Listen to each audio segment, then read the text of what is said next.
Welcome top news today. In his first year in power, argues Brian Klaas, Donald Trump has deployed the tactics of despots and begun to corrode the institutions of U.S. democracy. What happens next? Democratic Audit editor Ros T spoke to him about his new book, The Despot's Apprentice. The last time we spoke, your previous book, The Despot's Accomplice, had just come out. That was looking at U.S. complicity in aiding and abetting undemocratic regimes abroad. Now you've written a new book about Trump and the threat he poses to democracy. What's your biggest worry? The book looks at Trump's threat on two fronts. One is the way Trump is mimicking the tactics of authoritarian regimes and borrowing the strategies to undermine democracy in the U.S. The second is accelerating all the trends that I talked about in The Despot's Accomplice, that the U.S. is a two-faced actor, professing support for human rights and democracy and simultaneously cozying up to Saudi Arabia and regimes like that. Trump is amazingly consistent, but he's consistent on the wrong side. He's cheerleading for terrible regimes, and he's eliminated a lot of the human rights and democracy language from both U.S. rhetoric and U.S. policy. So there's a much bigger focus in U.S. diplomacy towards transactional short-term deal-making that makes Trump look good, and much less on investing in long-term alliances or building a more democratic world in the long term. Each of the chapters takes a tactic from an authoritarian regime that Trump uses, albeit to a lesser extent, and draws a parallel between them. There's the Orwellian cult of personality, where Trump constantly lies to promote his own ego and his narcissistic need for affirmation.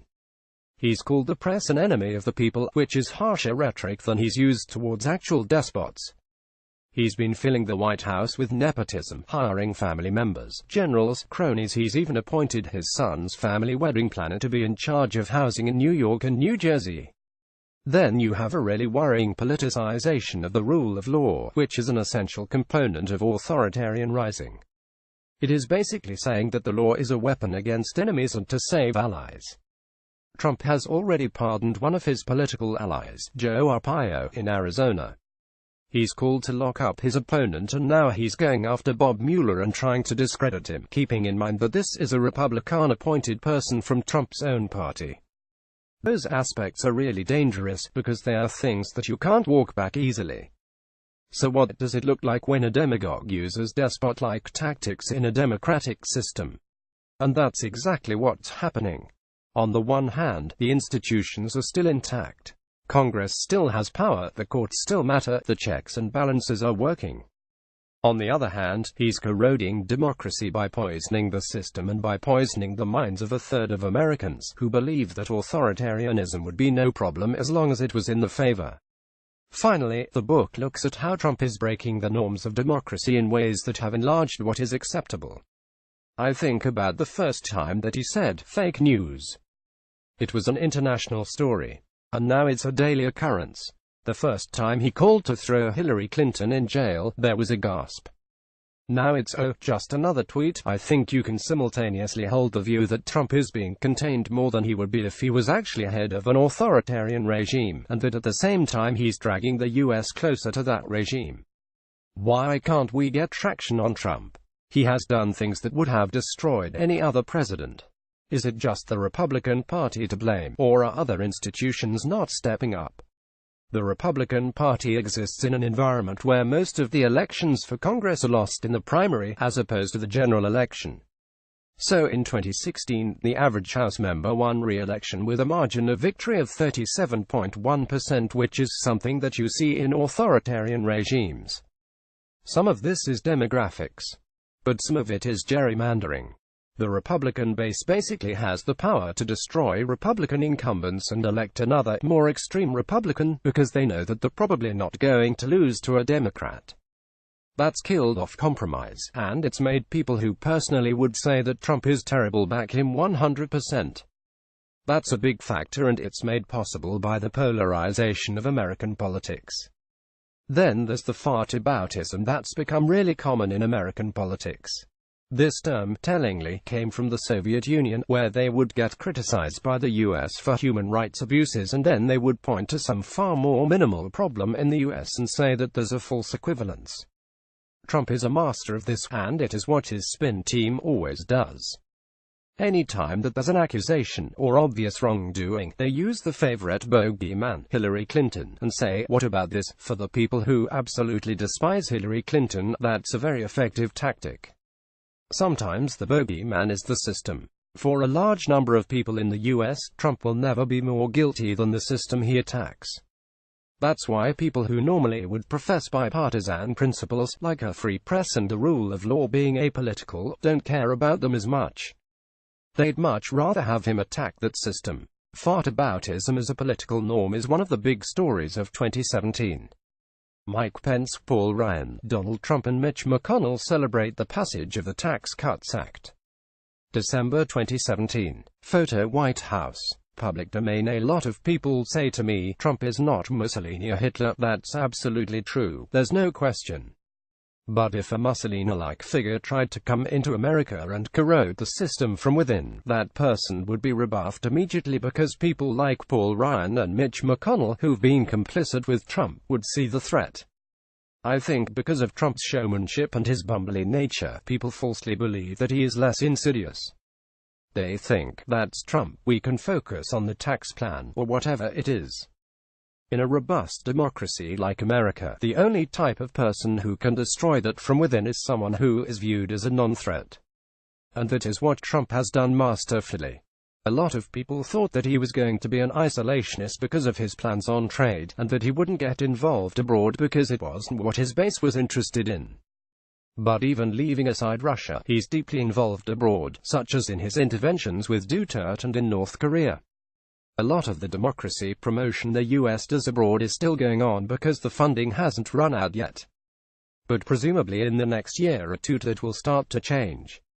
You're right that a lot of the funding has been on autopilot, but he's destroyed the effectiveness of the funding already. Take the Philippines or Turkey.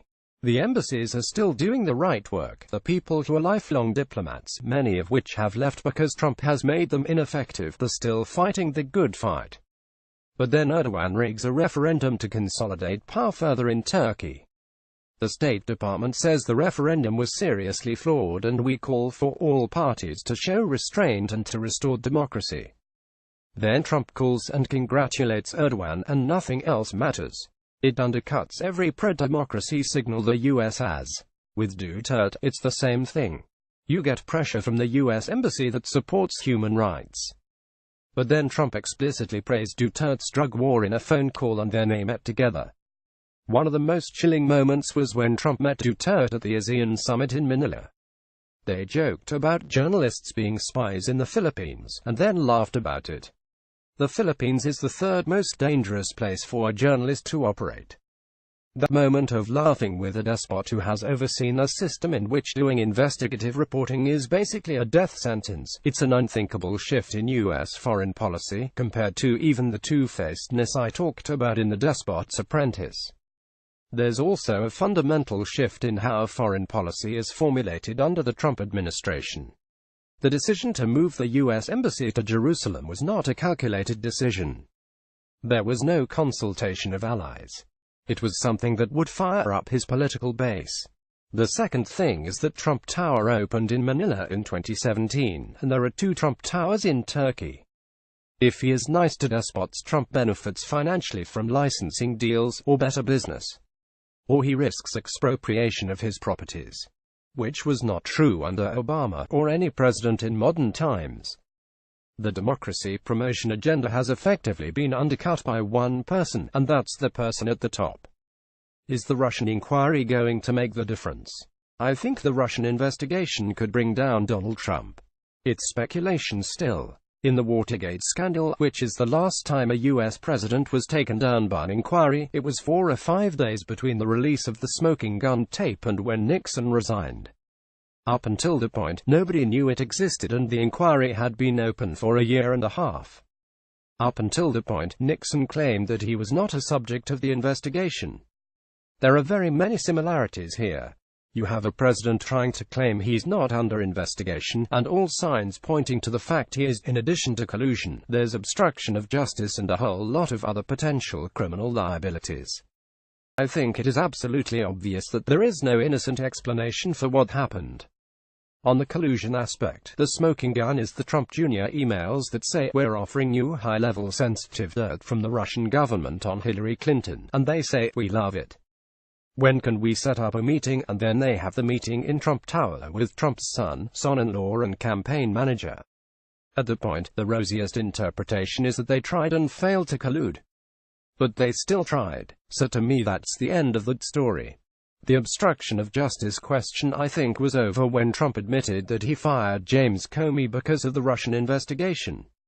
Ultimately, what I fear may happen is Mueller has a report that says there's a high degree of probability that Trump committed crimes. He gives it to Congress, and Congress effectively shrugs, engages in fartaboutism, and then tries to discredit Mueller. That is a really dangerous scenario, because you'll have 2/3 of the country believing, correctly, that Mueller's investigation was fair and thorough, and a third viewing this as an assault on the guy. One of my next research projects is about these voters. In some literature they're referred to as latent authoritarians, who would accept authoritarian rule as long as it's done to their initial benefit. They don't care about procedure. That's what's different about Trump. Those people always existed in Western democracies, they exist in Europe, they exist in the US, but there's been a sort of pact among elites that they don't engage with this behavior, because it's so out of balance. Trump has broken that down, so that these people cheer that type of behavior, and they also expect it. That's why I'm worried about the post-Trump era. Even if he gets impeached, even if he gets removed from office, that third of America that is totally okay and excited about everything he's been doing are still part of the system. There's still a huge electoral force, and the incentives for a Trump 2.0 will be exactly the same as the incentives for Trump. In the book, I have a chapter called The Forerunner, which imagines a scenario in 2020. It looks at how Trump has paved the way for a much more polished version of himself, a Reagan-esque or Obama-esque figure with the political discipline of a normal politician, but the same ideology and tactics as Trump. That is an effective and probably winning strategy, and one that would be much more dangerous. Please read our comments policy before commenting. Note this article gives the views of the author, and not the position of USAPP, American Politics and Policy, nor of the London School of Economics. Shortened URL for this post: http://bit.ly2cmm8fq___ about the interviewee Brian Klaas, LSE Government. Dr. Brian Klaas is a fellow in comparative politics at the London School of Economics. He focuses on global democracy, democratic transitions, political violence and volatility, particularly coups and civil wars, and rigged elections, and the economic risks of all these challenges. He is also a former U.S. campaign advisor. Twitter @Brian Klaas.